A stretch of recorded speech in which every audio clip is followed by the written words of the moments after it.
నమస్కారం Whitefield news కి స్వాగతం. ముందుగా ముఖ్యాంశాలు. ఏనుగుల వల్ల పంట నష్టపోయిన రైతాంగానికి ప్రభుత్వం అన్ని విధాలుగా అండగా ఉంటుంది పేర్కొన్న పలమనేరు శాసనసభ్యులు అమర్నాథ్ రెడ్డి. ఆటో డ్రైవర్లకు సంక్షేమ బోర్డు ఏర్పాటు చేయాలి. ఓలా, ఓఫర్, ర్యాపిడో సంస్థలు రద్దు చేయాలి. సిఐటియు రౌండ్ టేబుల్ సమావేశంలో వక్తలు డిమాండ్. వార్తల్లోని వివరాలు. ఆటో డ్రైవర్లకు ప్రభుత్వం నుంచి రావాల్సిన రాయితీలు, సంక్షేమ పథకాలు సక్రమంగా అమలు చేయటంలో ప్రభుత్వం ఘోరంగా విఫలమైందని, కార్మికుల రక్తాన్ని పీడిస్తున్న పాలకులపై పోరాడాలని ఆటో జిల్లా డ్రైవర్స్ యూనియన్ సిఐటియు ఆధ్వర్యంలో ఈ రోజు వేమన విజ్ఞాన కేంద్రంలో జరిగిన రౌండ్ టేబుల్ సమావేశంలో వక్తలు పిలుపునిచ్చారు. ఈ రౌండ్ టేబుల్ సమావేశానికి ఆటో యూనియన్ జిల్లా అధ్యక్షులు లక్ష్మయ్య అధ్యక్షత వహించడం జరిగింది.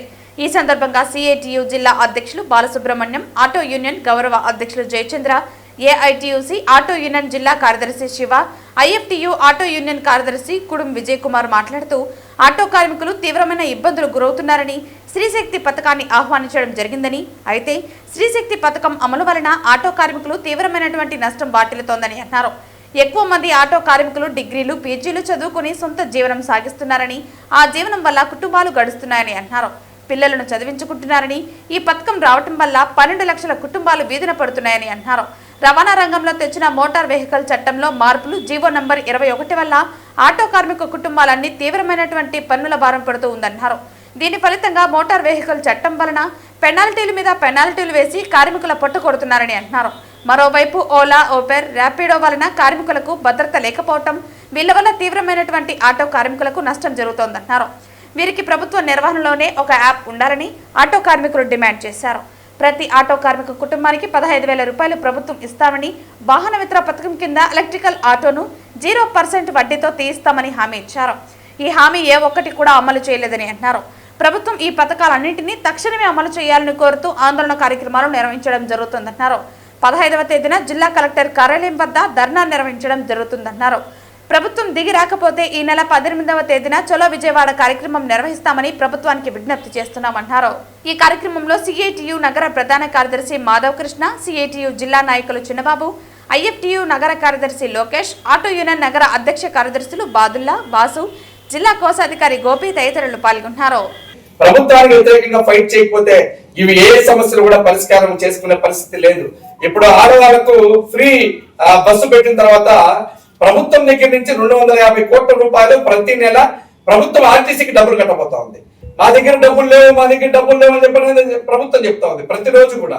ఇప్పుడు ఆర్టీసీ బస్సుల కోసం 250 కోట్లు అంటే నెలకు వచ్చి 250 కోట్లు, అదేవిధంగా సంవత్సరానికి వచ్చి దాదాపు 1250 కోట్ల నుంచి 1400 కోట్ల రూపాయలు ఈ రోజు డబ్బులు అదనంగా ఈ రోజు ఖర్చు పెడతా ఉంది.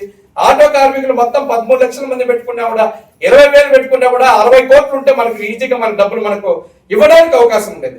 కానీ ఈ రోజు డబ్బులు లేవనే పేరుతో ఈ రోజు విపరీతమైనటువంటి మద్యం తాగించి దాని నుంచి ప్రతి సంవత్సరం ఒక మందు షాపుల దగ్గర నుంచే ప్రభుత్వం ఇచ్చినటువంటి వైన్ షాపుల నుంచి ఆదాయం 35,000 కోట్ల రూపాయల ఆదాయం వస్తా ఉంది. ప్రతి సంవత్సరం 35,000 కోట్ల రూపాయలు ఒక మందు ద్వారా ఆదాయం వస్తుంది, తాగే మందు ద్వారా. ఈ రోజు ఒక ఎమ్మెల్యే జీతం, ఎంపీ జీతం ప్రతి సంవత్సరం పెరుగుతూ ఉంది. ప్రతి సంవత్సరం కూడా పెరుగుతూ ఉంది ఎమ్మెల్యే జీతం. ఒకప్పుడు 2019లో ఎమ్మెల్యే జీతం ఎంత ఉండిందంటే ఎమ్మెల్యే జీతం 1,40,000 రూపాయలు ఎమ్మెల్యే జీతం ఉండేది.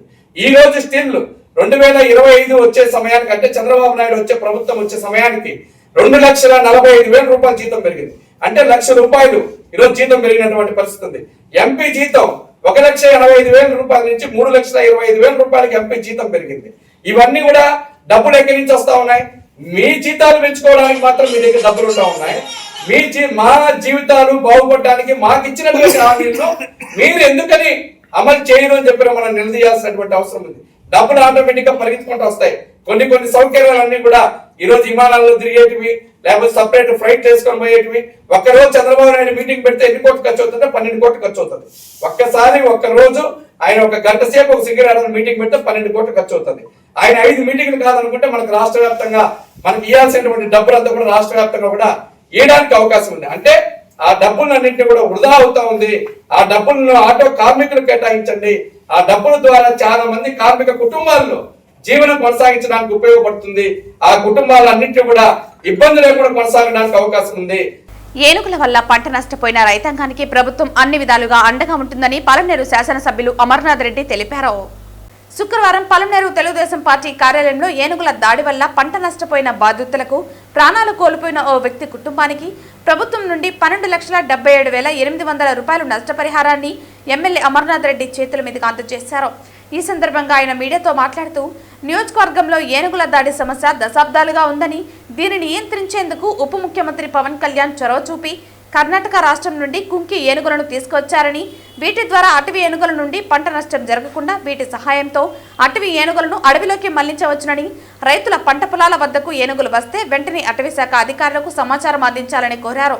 కుంకి ఏనుగుల సహాయంతో వాటిని అడవిలోకి మళ్లిస్తారని, అటవీ ప్రాంతానికి సమీపంలో ఉన్న పంట పొలాలకు రక్షణగా సోలార్ విద్యుత్తును ఏర్పాటు చేస్తామని, ఈ ప్రాజెక్టు వల్ల త్వరలో సమస్యకు పరిష్కారం లభిస్తుందని అన్నారు. పంట బాధితులకు ప్రభుత్వం అండగా ఉంటుందని తెలిపారు. ప్రభుత్వం తమను ఆదుకుందని బాధితులు సంతోషం వ్యక్తం చేశారు. ఈ కార్యక్రమంలో Palamaneru sub division Venugopal, forest అధికారి నారాయణ, అటవీ శాఖ సిబ్బంది తదితరులు పాల్గొన్నారు. రైతులకు 12,77,000 రూపాయలు ఈరోజు కాంపెన్సేషన్ చెక్కులు పంపిణీ చేయడం జరిగింది. ముఖ్యంగా ఈ ప్రాంతంలో ఏనుగుల దాడులు ఎప్పటి నుంచినో విపరీతంగా కూడా పంట నష్టాలు జరుగుతూ ఉన్నాయి, ప్రాణ నష్టాలు జరుగుతూ ఉన్నాయి. జంతువుల పైన కూడా పడి, ఆవుల పైన కానీ వాటి పైన కూడా పడి నష్టాలు కలిగిస్తా ఉంది. దానికి ప్రభుత్వ పరంగా అన్ని రకాలైనటువంటి చర్యలు తీసుకోవడం జరుగుతూ ఉంది. దానికోసమే ఈ రోజు మనము కుంకి ఏనుగుల ప్రాజెక్టు కూడా ఇక్కడికి తీసుకురావడం. కుంకి ఏనుగుల ప్రాజెక్టు కూడా ఇప్పుడిప్పుడే అది ఆ పని కూడా మొదలు అవుతా ఉంది. అంటే ఇన్ని రోజులు ఆ ఏనుగులకు సంబంధించినటువంటి ట్రైనింగ్స్ గానీ, కావాల్సినటువంటి ఇన్ఫ్రాస్ట్రక్చర్ గానీ, దానికి కావాల్సినటువంటి ఆహారానికి కావాల్సినటువంటి పంటలు వేయడం గానీ అన్ని కూడా ఇప్పుడిప్పుడే దాదాపు 20 హెక్టార్లలో ఆ ప్రాజెక్టు కార్యరూపం దాలుస్తా ఉంది. త్వరలోనే పూర్తి స్థాయిలో ఆ కుంకి ఏనుగుల ద్వారా మరి ఏనుగు దాడులు నివారించడానికి చాలా వరకు ఉపయోగకరంగా ఉంటుందని అందరం కూడా భావిస్తా ఉన్నాం.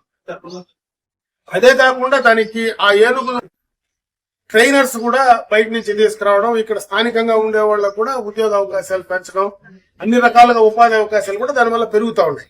అదే కాకుండా ఏదైతే ఇప్పుడు ఈ యొక్క కుంకి ఏనుగుల ప్రాజెక్ట్ ఉందో దానికి ఆపోజిట్ లో 50 హెక్టార్స్ లో ఒక ఎకో టూరిజం, ఎలిఫెంట్ కి సంబంధించినటువంటి ఎకో టూరిజం ప్రాజెక్ట్ కూడా గవర్నమెంట్ ఆఫ్ ఇండియాకి పంపించడం జరిగింది. త్వరలోనే అది కూడా కార్యరూపం దాలిస్తే ఆ ప్రాంతం ఏదైతే ఇప్పుడు మనకు కాలువపల్లి దగ్గర ఉండేటువంటి ప్రాంతం ఏదైతే ఉందో అక్కడ పూర్తి స్థాయిలో ఒక టూరిజం సంబంధించినటువంటి ఒక ప్రాజెక్టు డెవలప్ చేయడమే కాకుండా ఈ ఏనుగుల దాడులను నివారించడానికి కూడా దాని ద్వారా ప్రయత్నాలు పూర్తి స్థాయిలో చేయడం జరుగుతూ ఉంది. ఈ రకంగా ప్రభుత్వ పరంగా అన్ని రకాలుగా కూడా చర్యలు తీసుకుంటున్నాం. ఇంకొక పక్క ఏదైతే సోలార్ ఫెన్సింగ్, ఏదైతే బయట నుంచి ఆలాడేటువంటి ఫెన్సింగ్, ఇదివరకు అయితే సోలార్ ఫెన్సింగ్ వేస్తే దాన్ని కూడా తక్కువని ఏనుగులు డ్యామేజ్ చేసినటువంటి సందర్భాలు ఉన్నాయి. ఇప్పుడు దాన్ని కూడా ఆ సోలార్ ఫెన్సింగ్ ఏనుగులు తొక్కకుండా పైన నుంచినే వేలాడేస్తే అది కంట్రోల్ అవుతుంది అనేటువంటి దానిపైన కూడా కొత్తగా తీసుకుంటున్నారు. ఇంకొక పక్క ఏనుగుల గుంపు ఏదైతే ఉందో దాన్ని కూడా ఒక చిప్పు ఫిక్స్ చేసి వాటి యొక్క ఏ రకంగా వాటి కదలికలు ఉన్నాయో, ఎక్కడికి ఆ ఏనుగుల గుంపు వస్తా ఉంది, ఎటు నుంచి ఎటు పోతా ఉంది అనే దానిపైన కూడా త్వరలోనే కూడా దానికి సంబంధించినటువంటి ఒక ప్రాజెక్టు కార్యాచరణ కూడా తీసుకోవడం జరుగుతుంది. ఎందుకంటే దీనివల్ల ఒక పక్క కుంకి ఏనుగుల ద్వారా నివారించడం, ఒక పక్క ఏనుగుల యొక్క ట్రాక్ చేయడం, వాళ్ళు అవి ఎటు మూవ్మెంట్ ఉన్నాయో దాన్ని ట్రాక్ చేయడం, ఎక్కడైనా ఇవన్నీ తప్పించుకొని బయట పొలాలకు రావాలంటే అక్కడ ఉండేటువంటి సోలార్ సంబంధించినటువంటి ఫెన్సింగ్ వేయడం, ఇది కూడా తప్పించుకొని ఎక్కడైనా పంటల మీద పడో ప్రాణ నష్టం జరిగితే ప్రభుత్వ పరంగా కాంపెన్సేషన్ వేయడం. ఈ క్రాప్ కాంపెన్సేషన్ చెక్స్ ఏనుగుల వల్ల దాడి క్రాప్ డ్యామేజ్ జరిగిన తర్వాత క్యాటిల్ కిల్స్ జరిగిన తర్వాత హ్యూమన్ డెత్ జరిగిన వాళ్ళకి కాంపెన్సేషన్ చెక్స్ ఎమ్మెల్యే ద్వారా అమర్నాథ్ రెడ్డి గారు అన్న ద్వారా ఇవ్వటం జరిగింది. సుమారు ఈరోజు 77 చెక్కులు క్రాప్ కాంపెన్సేషన్, తర్వాత ఒక హ్యూమన్ డెత్ కి ఆల్రెడీ 5 lakhs ఇంతమంది పే చేసి ఉన్నాము. పుష్పమ్మ అని శంకరప్ప భార్య అనమాట. శంకరప్ప అనే అతను ఏనుగుల చేత అక్టోబర్ నెలలో పోయిన ఇయర్ 2024 అక్టోబర్ నెలలో చంపబడినాడు. అందుకని అప్పుడు 5 లక్షలు ఇచ్చాము త్వరితగతిన ఆ రోజే. తర్వాత ఇంకో 5 లక్షలు ఈ రోజు ఎమ్మెల్యే ద్వారా పుష్పమ్మ అతని భార్యకి ఇవ్వటం జరిగిందండి. తర్వాత ఒక క్యాటిల్ కిల్ కేసులో 75,000 వరకు ఇవ్వటం జరిగింది కీలపట్ల పంచాయతీ సంబంధించిన వాళ్ళకి. ఈరోజు మనం ఏనుగులు క్రాప్ డ్యామేజ్ ఎక్కడ చేసినా కానీ, తర్వాత క్యాటికల్స్ కానీ ఇవన్నిటికీ క్రాప్ కాంపన్సేషన్ త్వరితగతిన తెప్పించి ఇస్తున్నాము.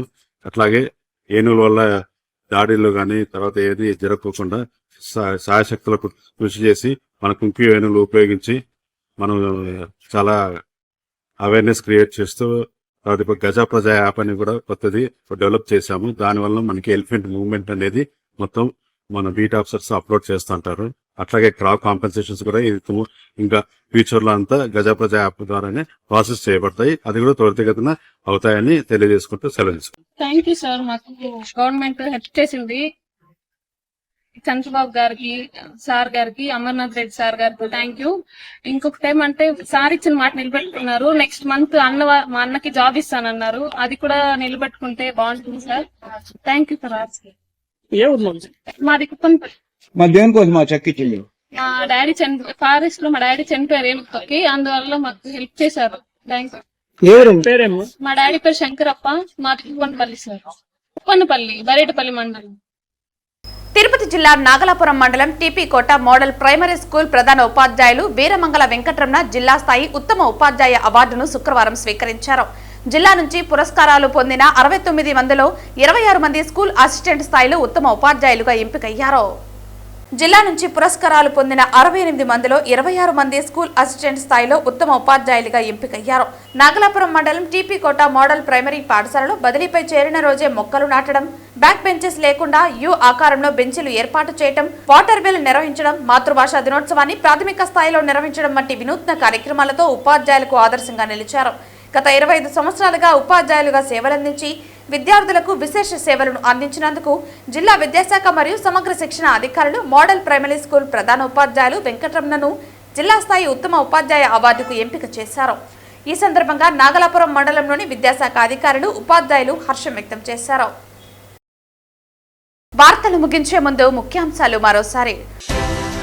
ఏనుగుల వల్ల పంట నష్టపోయిన రైతాంగానికి ప్రభుత్వం అన్ని విధాలుగా అండగా ఉంటుంది పేర్కొన్న పలమనేరు శాసనసభ్యులు అమర్నాథ్ రెడ్డి. ఆటో డ్రైవర్లకు సంక్షేమ బోర్డు ఏర్పాటు చేయాలి. ఓలా, ఓఫర్, ర్యాపిడో సంస్థలు రద్దు చేయాలి. సిఐటియు రౌండ్ టేబుల్ సమావేశంలో వక్తలు డిమాండ్.